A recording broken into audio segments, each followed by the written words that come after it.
job. You're a suicidal dog, you know that? Termina. It's incredibly beautiful, incredibly well preserved. To me, it just leaves me incredible that you can visit such places and walk back into a part of history that we know so little about. Buenos dias, buenos dias. Hey, ketchup is already ready. We are off to a little hiking trip today. However, it's going to be a very special hiking trip because it's in a very historic setting which will transport you back in time and which will make you feel like you just dived into Al-Andalus. I'm not going alone, I am going with my lovely pet.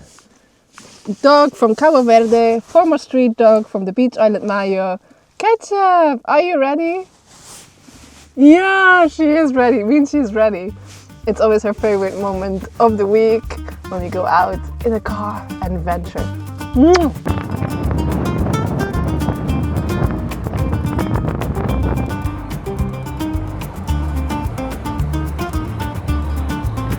going on an adventure. Hey, Ketchup. You love this. You love this so much.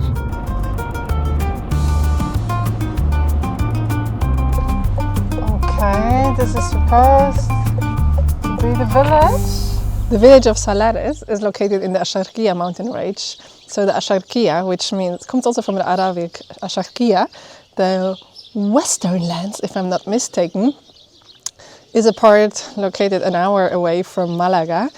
It's beautiful, it's mountains, it's green, it's lush, lots of avocado trees, basically almost 90%, it reaches even 100% from what I've heard of the avocado exportation that you can see in inside of Europe comes from here, from this part. And also thanks to its tropical climate, you have like mangoes, you have apricots, lots of oranges, lemons, all of this. However, Axarquía region is also famous for its beautiful villages like this one, Salares, which the architecture and also the way the village is laid out really dates back to the time of Al-Andalus, which is the time from 711 till 1492 when the Moorish people, the Moors, Muslims, were governing southern Spain.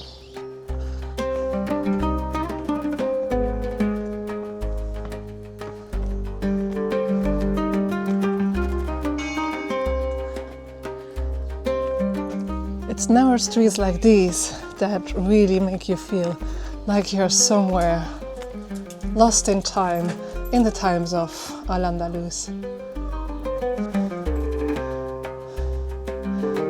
Look at this. How pretty.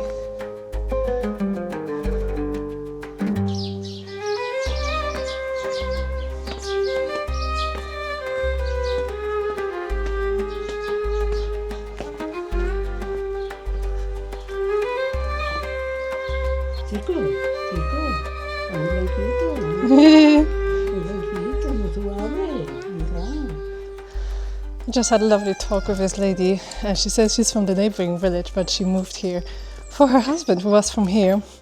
But unfortunately, all the young people are moving away, and she says in the village right now, in Salares, there's only 100 people left.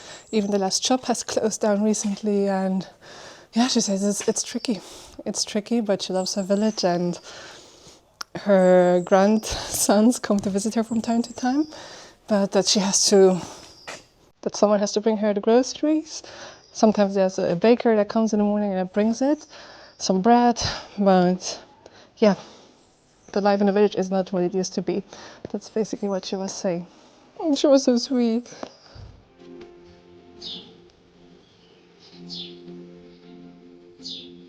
All of these are shells, but also it says in Spanish el horno, which means as much as the oven. So I'm wondering if there was a bakery here. Wow. One of the highlights of this village of Salares, which is the Alminar, which is the former minaret of the mosque that used to occupy this place. Before they built a church on top of it, of course.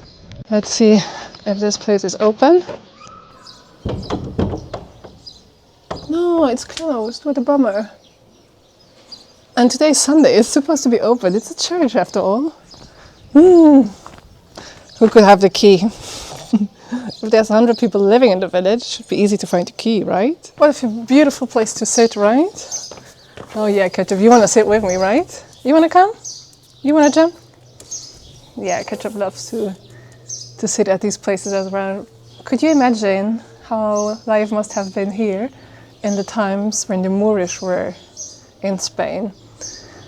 So that time was basically extraordinary because it led to a pinnacle in terms of everything that civilization is able to do. The times of when Cordoba was still a caliphate. I mean, they had lightning in the streets, they had sewage, there were over 70 libraries in Cordoba, some of them containing 600,000 books. I mean, it must just have been, yeah, fantastic. And I cannot imagine how the atmosphere must have been there.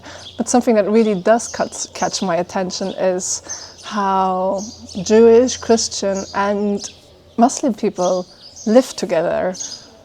Not always in perfect harmony, but they live together, they work together, side by side, each doing their faith, doing their worship, doing their work, and doing what they would do best. And I find that's so inspiring about Al-Andalus, that this was possible.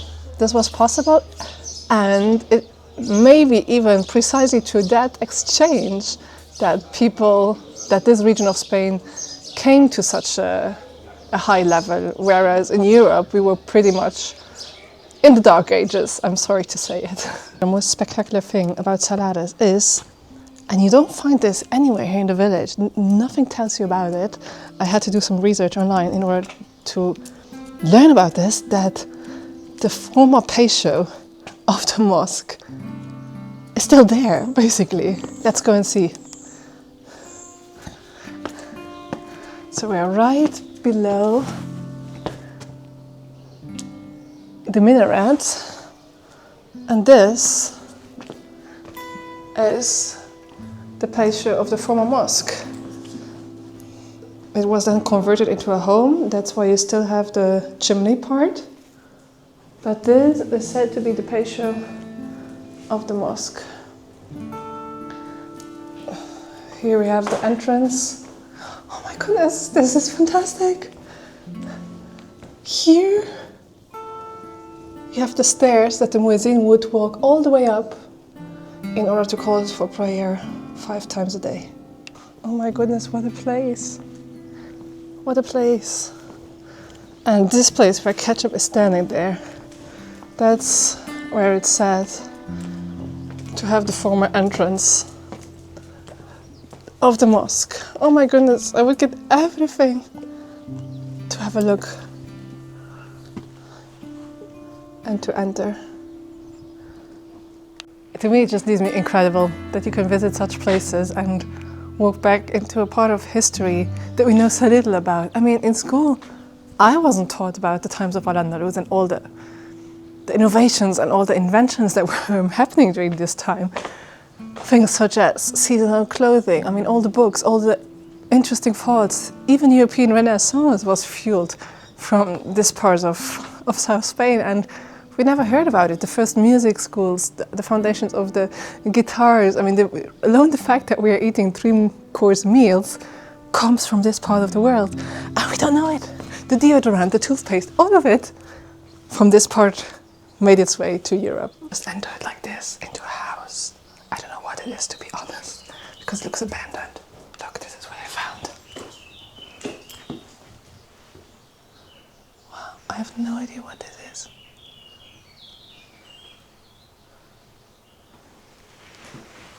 And here?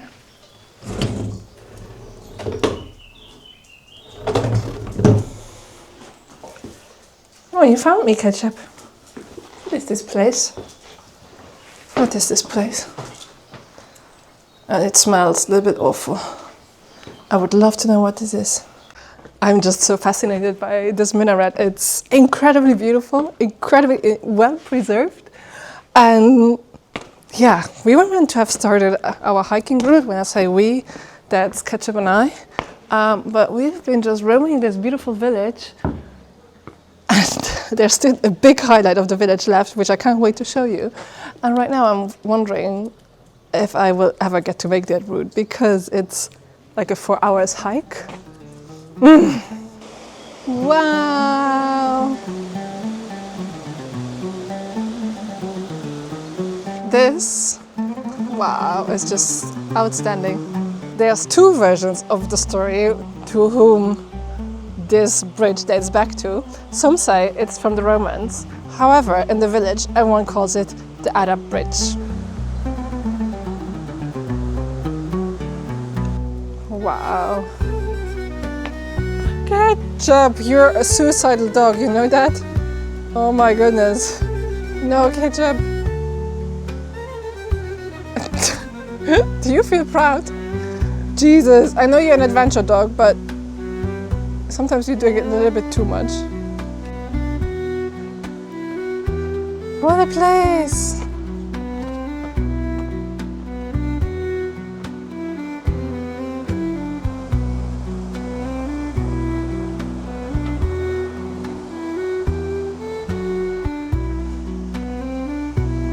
Wow.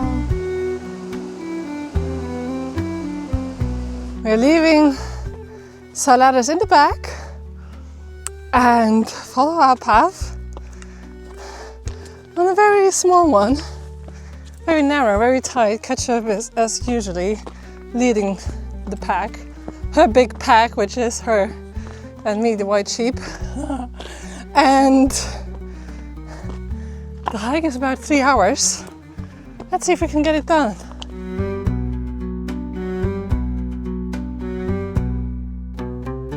Oh, it's a steep uphill climb.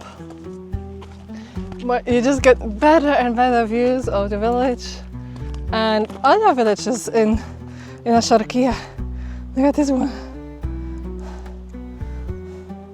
Somewhere over there, there's a tiny, tiny village nestled. Equally beautiful. It is said that the name of the village, Salares, comes from the Roman times because there was a salt mine close to the village, and salt, Salares, and that's why the Romans would give it a name that's linked to salt. And this path that I'm currently walking is apparently part of the path that would lead to the salt mines. Can't believe if today we're also gonna see a salt mine.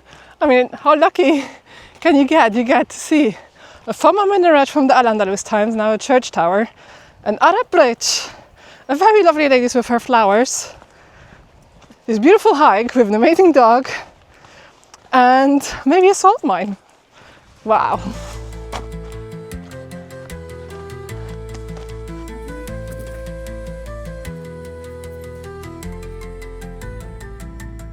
It is getting incredibly hot, and as we keep walking, I stumbled on something super pretty.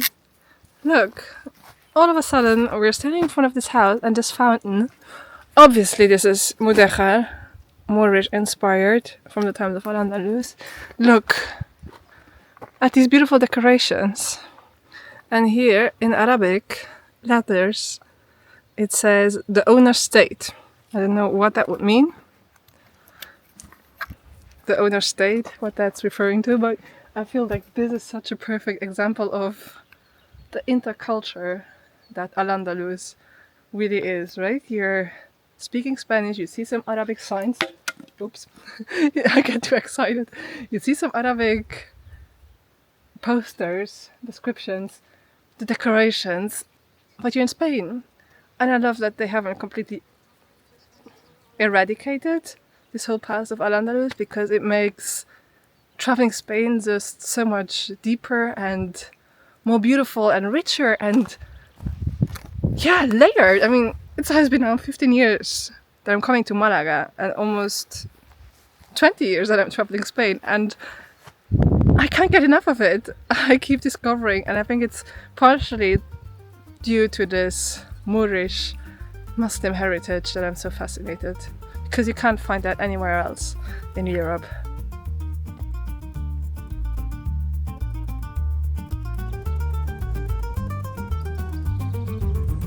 Oh, this has been a steep up climb for an hour. Then another hour walking on top of the mountain. Now finally it's going downhill, sorry. And met a lovely German couple who are living here in one of these beautiful houses somewhere lost in the mountain. And they said it's just 20 more minutes to go. And when the Germans say 20 minutes, I tend to trust them. And they described me a little bit how life is, because, you know, all of these houses, they are somewhere shattered in the mountains. And I was wondering, isn't it very, hard and tough to get all your belongings, to get your groceries, and, you know, what it is when you have a flat tire and all of these things. And they said, no, you just need to write down everything that you need for the week. And then you do your shopping once, and that's it. And they said especially spring is gorgeous. All the flowers are coming out, fresh air, amazing air. And it's just, to quote him, paradise. And I can relate so much what he's saying. Look at these views. I mean, unspoiled green nature, amazing history behind all of this. I passed along orange trees, lemons. It's just fantastic. And all of these flowers, I can't get enough of them. Here are these beautiful flowers. Ketchup, as always, leading the way somewhere.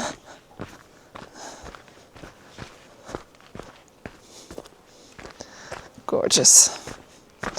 We are approaching the village. It's really, yes. And then we can see the Alminar. Hey, Ketchup, we made it, almost. Yeah. Salares is not the kind of place that is loud and just in every tourist guide. You walk through the village slowly and things start revealing themselves. A minaret that became a bell tower, a bridge that has been crossing this valley for longer than anyone can say with certainty. What I love about this corner of Axarquía in south Spain is that the history isn't behind the glass or on a guided tour. It's just there, woven into the streets and the stones of a village of just a few hundred people who happen to be living inside something extraordinary. Some places make a big deal of their past, but Salares just quietly preserves it. It's a village that shows us what was possible and what could be possible, and I think that's exactly why it's worth the detour.